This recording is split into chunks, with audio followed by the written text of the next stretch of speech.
Hello guys, welcome to my channel. अगर आपने आज की वीडियो मिस कर दी तो आप अपने मार्क्स भी मिस कर देंगे अपने एग्जाम में। तो इसीलिए इस वीडियो को छोड़ कहीं ना जाएं।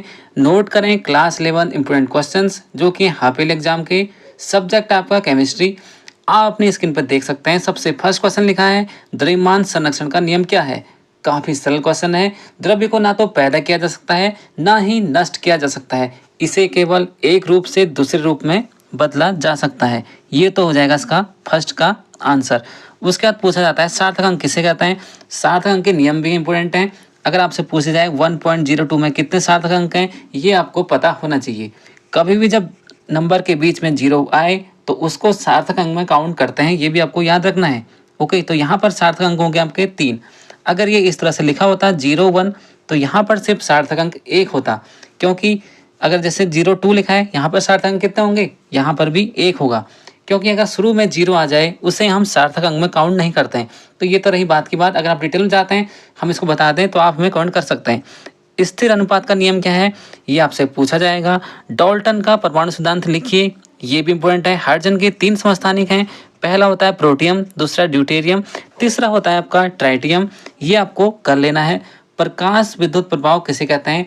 जब किसी धातु की सतह पर किसी उच्च आवृत्ति का प्रकाश डाला जाता है तो उसकी सतह से क्या होता है, इलेक्ट्रॉन निकलते हैं, जिसे आप प्रकाश विद्युत प्रभाव कहते हैं। ये आपको पता होगा।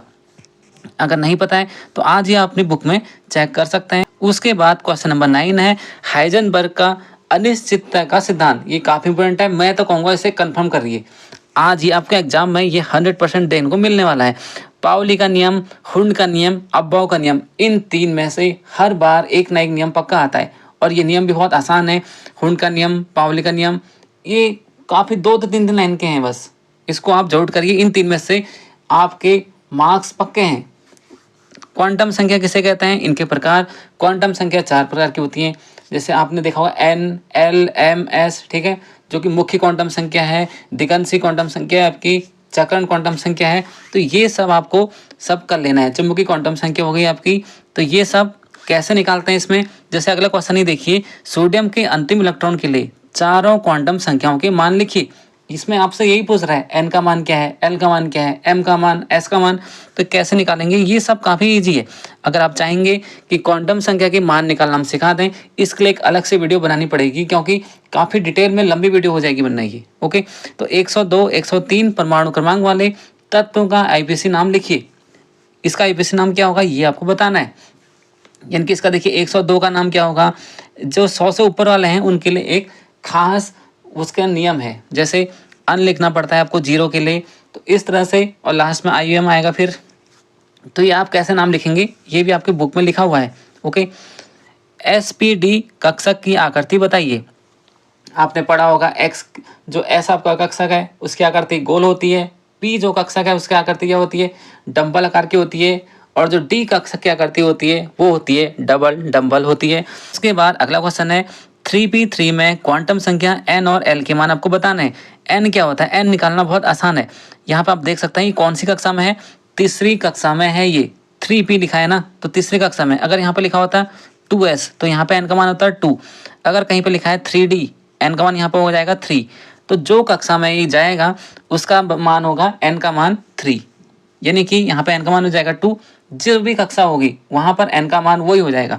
जैसे आपका 1s लिखा है, 1s2 लिखा है कहीं पे, तो यहाँ पर n का मान क्या होगा, 1 होगा 2 होगा, 1 होगा, क्योंकि पहली कक्षा है। अगर कहीं पर लिखा है 4s2 तो यहाँ पर क्या होगा, n का मान 4 होगा। तो यहाँ पर n का मान क्या होगा, 3 होगा। और फिर बताना है आपको l का मान। l का मान किस पे निर्भर करता है, l का मान होता है +m से -l।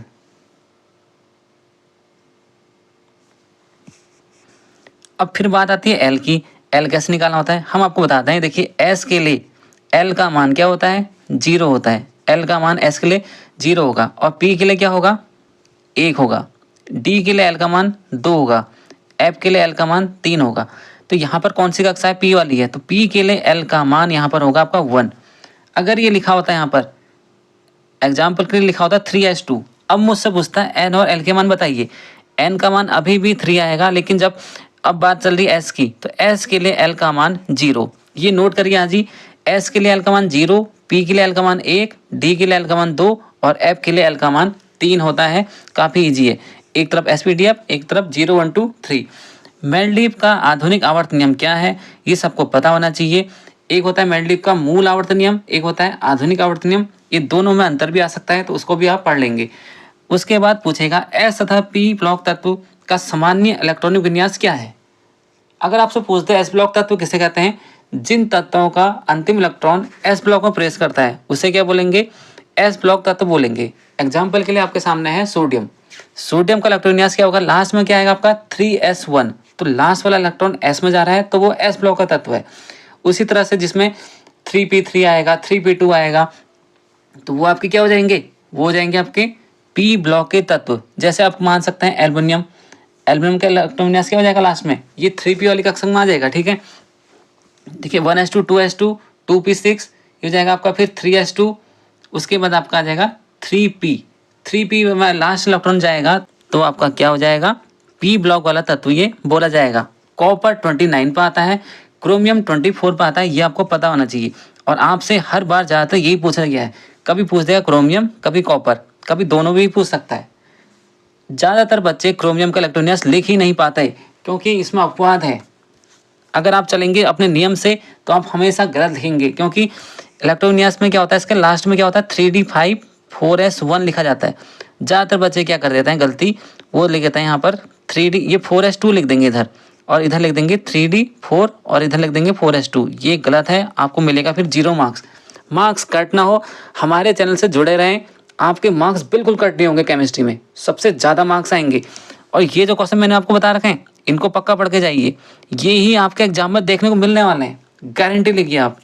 अगर मिल गए तो आप इस वीडियो को लाइक कमेंट शेयर जरूर कीजिए। ओके, तो कौन सी धातु, अब पहले अगला क्वेश्चन था इसमें हेज का नियम, कौन सी धातु कमरे के ताप पर द्रव रहती है, ये आपको बताना चाहिए। धातु में बोला जाएगा मरकरी, पारा एक ऐसी धातु है जो कमरे के ताप पर द्रव रहती है।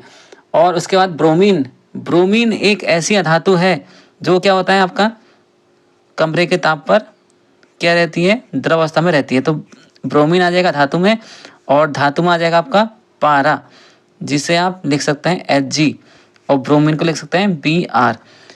इतना समझ गए। अगला क्वेश्चन, ऊष्मा गतिकी का प्रथम नियम क्या है, इसका गणितीय रूप भी लिखना है। ऊष्मा को ना तो पैदा किया जा सकता है ना ही नष्ट किया जा सकता है, इसे केवल एक रूप से दूसरे रूप में बदला जा सकता है, इसे ही ऊष्मागतिकी का प्रथम नियम कहते हैं। काफी इंपोर्टेंट क्वेश्चन है।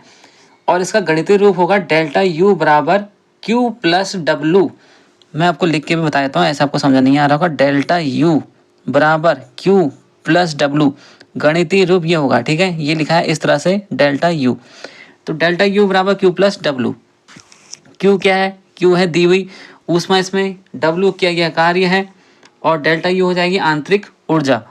अब बताइए, ग्लूकोज का अणुसूत्र C6H12O6 है, ये सभी को पता है, लेकिन इसका द्रव्यमान प्रतिशत की गणना आपको करनी है। ओके, तो इसका आप कर लेंगे। उसके बाद मैं बढ़ता हूँ इसमें आगे। क्वेश्चन नंबर जो 23 है, निम्नलिखित का आणविक द्रव्यमान क्या होगा। H2 का क्या होगा, CH4CO2 C6H12O6 जो कि ग्लूकोज है। H2O क्या है, वाटर। देखिए H2O एक आपको करके बता देता है। यहाँ पर H के कितने परमाणु हैं, 2 हैं, तो इसलिए करेंगे 2 से गुणा किसकी, H का जो परमाणु द्रव्यमान कितना होता है, 1 होता है। अब जैसे ही दूसरा तत्व आता है बीच में प्लस लगा देना है, और O क्या हो जाएगा आपका, ये हो जाएगा आपका 16, तो ये हो गया आपका 16 + 2 18। मैंने आपको अभी आणविक द्रव्यमान निकालना सिखा दिया है। हमारे चैनल पे वीडियो मिल रही है, हर चीज़ की वीडियो मिलती है इसमें, चैनल पर जाके आप देख सकते हैं। CH4CO2 सब बता दिए। गैस समीकरण लिखिए, गैस समीकरण क्या होती है, PV बराबर NRT लिख देंगे इसका आंसर। उसका 0.001490 में कितने सार्थक अंक हैं, इसको आप खुद करिए, पहले सारे नियम पढ़िए सार्थक अंक के, और इसको इसमें बताइए कितने काउंट करके बताइए कितने सार्थक अंक हैं। वीडियो कैसी लगी ये भी कमेंट करके जरूर बताइए। तो मिलते हैं नेक्स्ट वीडियो में। Thank you so much.